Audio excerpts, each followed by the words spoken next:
So here's what happened. Left-wing filmmaker Kevin Smith has a major heart attack. He called it a widow-making heart attack. Kevin Smith has not been kind to conservatives. Red State or whatever it was called was just nothing but bashing us. But I mean this from the bottom of my heart. I do wish him well, and I hope he makes a sound recovery. He certainly seems to be on his way. Somebody else who wished him a speedy recovery was somebody considerably more famous than I am, if such a thing is imaginable. Actor Chris Pratt, who is really the hot ticket now in Hollywood, wrote a very, very charming tweet, and here it is. You can see it right here. Basically, he says, "Hey, Kevin, I heard you had a bad night, and we don't know each other, but you were a big influence on me. So I hope you get well, and you have my full wishes and I'm praying for you." Well, okay then. Normal enough, right? But all of a sudden, this backlash starts against Chris Pratt, and then Chris Pratt asks other people to pray for Kevin Smith, and now it's really getting to be quite a storm. Chris Pratt is getting all of these online tweets basically saying, well, where was your God when he delivered this heart attack to Kevin Smith and so on, and basically was savage for saying, I'm praying for you. Kevin Smith, to his high credit, came out and defended Chris Pratt and said, this is ridiculous, don't be nuts. But it's part of a pattern that's going on, and we're seeing it everywhere. Right after the latest school shooting, not scientist, but science guy, Neil deGrasse Tyson and others said, well, I guess this proves that prayers don't protect you from bullets and so on, and on and on and on. So the issue now is that people who are religious in this country, Christians primarily, were admired in America, and they were the huge majority of Americans. And then after that, they became less important, and then after that, they became ignored. And after they were ignored, they became mocked. And now, after being mocked, they're becoming vilified. There are parties at Comic-Con that exclude Christians by name and so on and so forth. So I wanted to talk to you guys about the ramifications of this. Steve, let's start with you. Putting aside what particular camp you might be in, religiously or not religiously, despite the fact that people want to argue that the founding fathers were all, Atkins, what's his name? Richard Dawkins. What's his name? Dawkins. Yeah, they're all Richard Dawkins atheists. Oh, yeah. But put that aside. One of the things I realized early on in this work of mine is that whether you're a Christian or not, Christianity, Judeo-Christianity, is baked into the society. It's baked into the structure of it. It's not something that's added on the top. It's built into the structure. What happens to a society that now comes to openly vilify more and more every day the very principles that it was based on? Well, you got to give credit to the left because they never quit trying. They tried the economic means starting about a century or so ago, importing these sort of Marxist ideas into this country under the guise of progressivism, and Americans rejected the worst of that. We're stuck with an awful lot of it, but the very worst of it, the things that we saw happen in Italy in the 1920s, Germany in the 1930s, the Soviet Union for its entire existence. Americans very wisely rejected all of that. And so the left has tried another tack, and you did a great show on this many years ago, but several years ago, you did a great show on the Frankfurt Institute and this march through the institutions. And even that wasn't fully effective. But now what they're going after is, as you say, the very essence of our culture, these ideas that are baked in, even to the point where if you simply give someone the well wish of saying prayers for them after an almost deadly heart attack, you have to be vilified for that. And I have to tell you, the stuff we could reject at the polls, we rejected at the polls. The institutions that we could protect, we've protected. The ones we couldn't. Those of us who lean right have tried to spring up with alternate institutions. But this new tack of theirs, very well may be their undoing, because it is so intolerant, it is so offensive, and the only way we have to reject it, it's not at the ballot box, it's not at the university, it's to do exactly what they do and get right back up in their faces, and as the late great Andrew Breitbart said, punch them back twice as hard.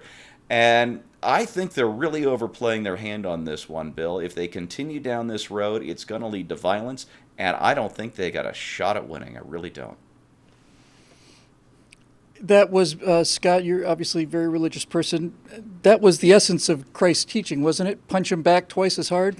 Yeah, well, that's what he was saying. When he said turn the other cheek, what he meant was as you turn this way, it lets you wind up so you can really bring that haymaker across. Yeah. Yeah. So what do you say to people? What do you say to people who become not only like, okay, well, I don't believe in religion, or I think, Christianity is kind of silly. Now it's like, we're gonna make sure that you don't ever pay. You're never gonna work again. How dare you? Blah blah. What do you say to people when they talk about prayer? What is it that they're not getting, Scott? Because people like Tyson come out and say, well, if prayer was effective, then there wouldn't have been these murders and all the rest of this. Well, I don't know anything about Mike Tyson, but I can tell you this. Everybody has a plan. At least Mike Tyson was good at what he was paid to do anyway. If this were some Christian, rising up on his hind legs to condemn some Hollywood producer and saying, see, God smote you down for your filthy heathen movies or whatever. And I don't even know what kind of movies this guy makes, but because I'm Amish. But anyway, if that were the thing, that'd be one thing. That for some Christian basically being self-righteous and lording it over somebody else. This is Chris Pratt, who seems to be, by all accounts, one of the nicer guys in Hollywood that you ever want to meet, who's expressing sincere appreciation for somebody who's fallen on hard times, who's saying that he would pray to him. Now, the irony of this is that if Chris Pratt had merely said, hey, I'm thinking of you, buddy, then everybody would be fine with that. And I always, when people say that, when people go, hey, just want to let you know I'm thinking about you, I don't say this, but I want to go, well, that's a frickin' waste of time. How does this help me? Even if if you devote the next 5 minutes to thinking about me, what am I going to get out of that? Now, let's just say, on the off chance that it could possibly be, that there is an omnipotent, omnipresent, and what is the other, omnivorous, God, who exists. Let's just say there's a God, and that I have met him through a personal relationship with Jesus Christ, with whom I have some sort of daily conversations, both listening to things that he said and conveying my thoughts and emotions to him.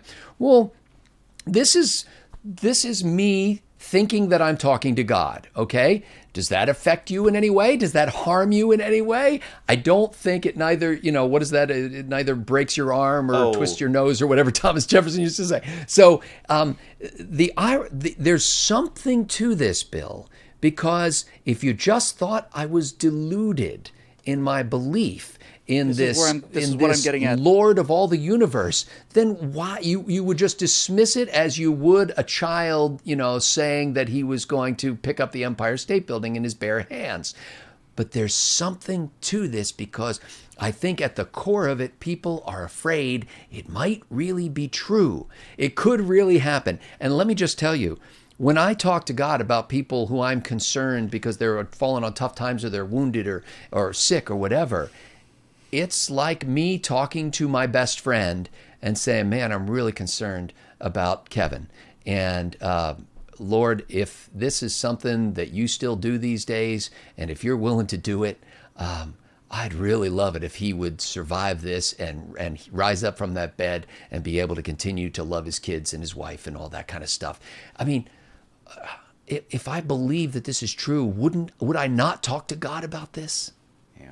Hey, Scott, let me throw something in. Scott, you were so close to this thing that occurred to me as you were saying it, and didn't quite get there. it's just because you're male, you're evil. Because you're white, you're evil. Because you're straight, you're evil. And now it's even if you believe and love God, you're evil. And you are a straight white male who loves and believes in God. And that makes you so evil. And we've got social media drumming up this hate against all of this perceived evil 24/7 that it really makes me fear, not for us, but for them. Yes. So here's just a few tips for people like Neil deGrasse Tyson and all the people that gave Chris Pratt a hard time and so on and so forth. Let's start with this.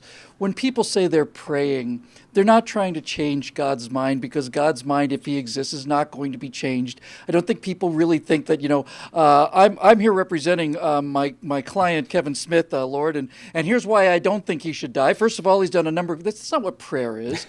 It's not you trying to convince God. It's basically works the other way. It's coming to an acceptance of things that sometimes are very difficult to accept. It's a process of internal conversations, not so he can change his mind, so you can change your mind, basically. So that's the first of it.